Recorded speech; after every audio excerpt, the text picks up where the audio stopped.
Today is the day we finally get to play Halo 3 officially on the PC, which is a fantastic day, especially for me, because Halo 3 has always felt like a sort of a clunky game to me.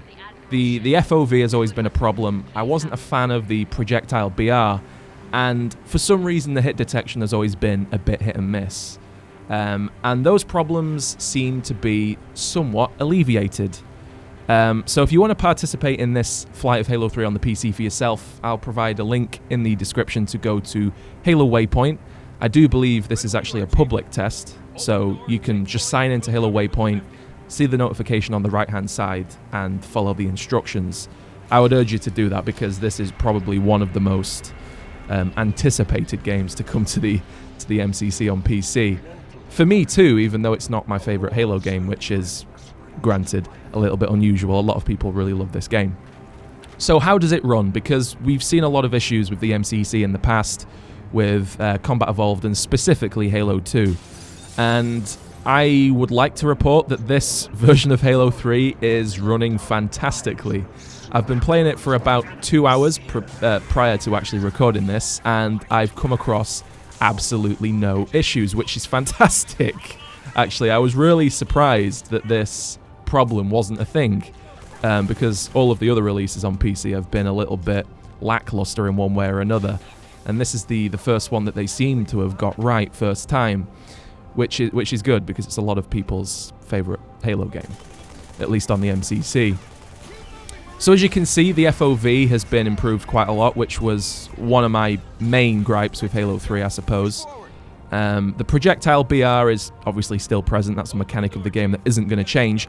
But generally speaking, keyboard and mouse makes Halo 3 feel fantastic. If you weren't a fan of the way Halo 3 felt back in the day on the 360, you'll probably think this feels a lot better, because it does.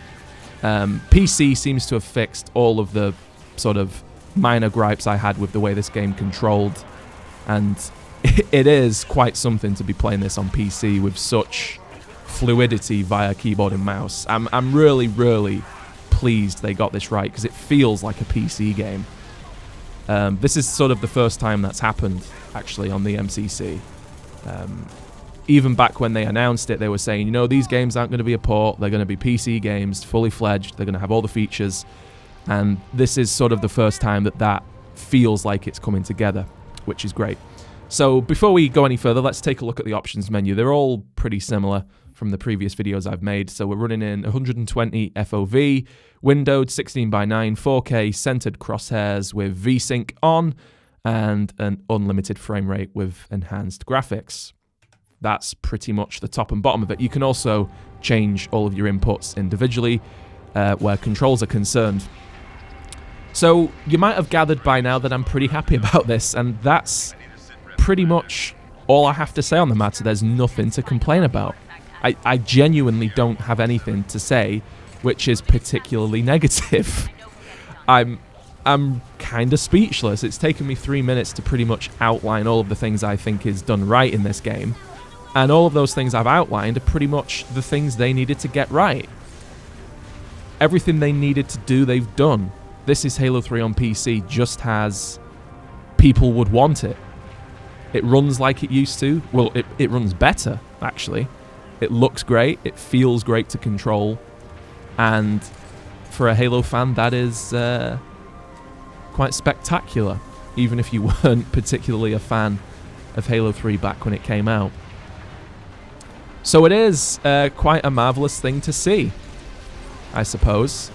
And for the majority of this video, I'm just going to be playing through the storm, because this is probably one of my favourite missions in Halo history. We're actually going to take out some of these anti-air raids in a bit of a different way here. You can actually take control of these raids. I don't know how many people know this. It's a bit of a, what do you call it, an Easter egg, I guess. If you punch down the cover for the driver here, you can see the driver exposed.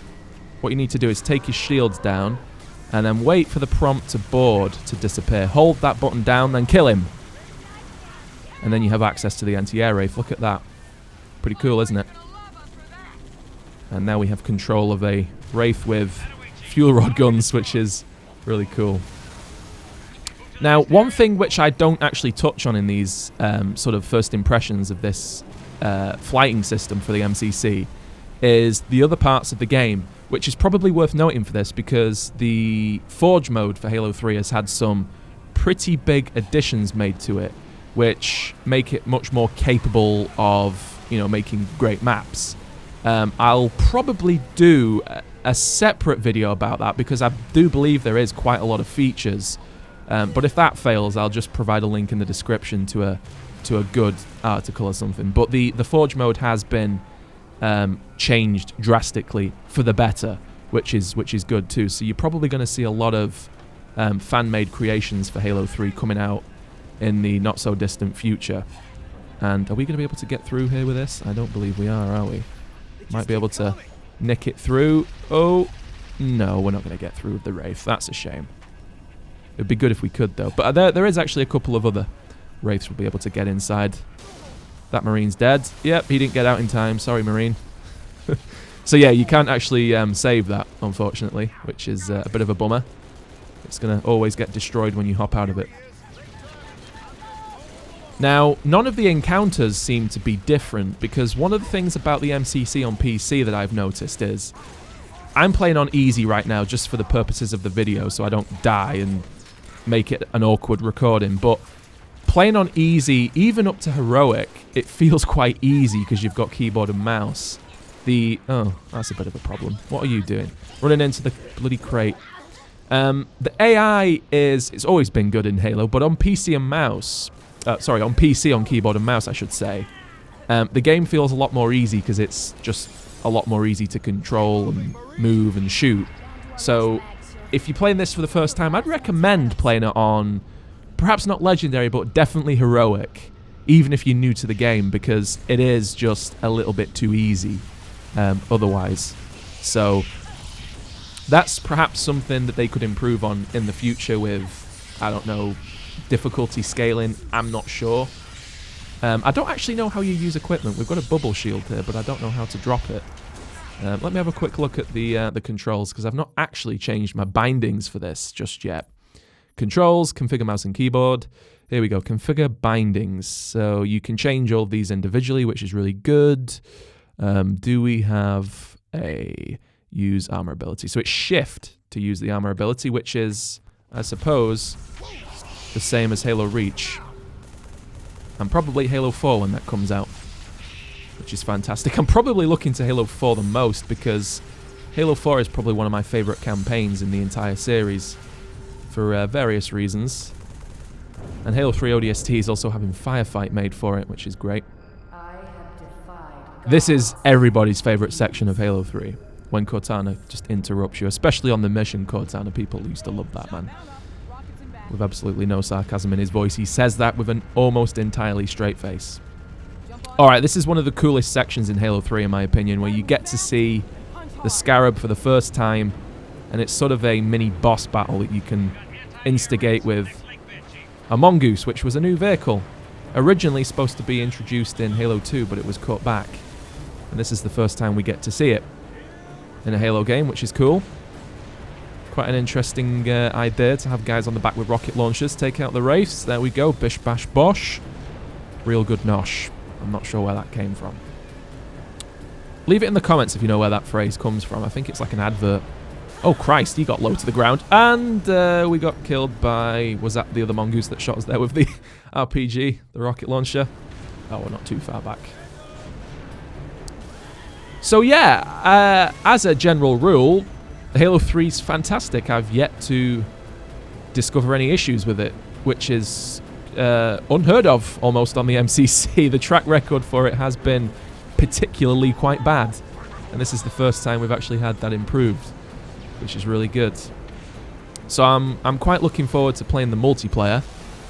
What is it with these Marines shooting at each other, man? You just killed one of your own. The only reason I survived is because I've got energy shields. Oh, actually, that reminds me. There is actually a sniper rifle up there that you can go and get. I will quickly show you that.